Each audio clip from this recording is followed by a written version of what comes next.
সপ্তম মন্বন্তরে আমি জন্মগ্রহণ করব নন্দগোপগৃহে।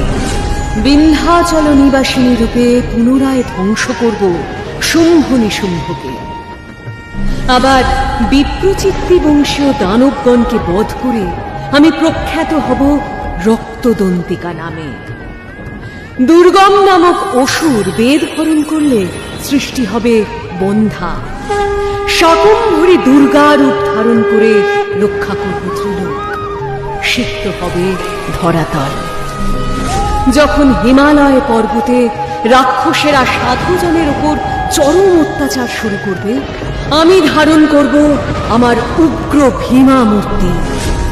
অরুণাসুর ত্রিভুবনে বিঘ্ন সৃষ্টি করলে আমি আবির্ভূত হব অসংখ্য ভ্রমর বেষ্টিত ভ্রামরী রূপে।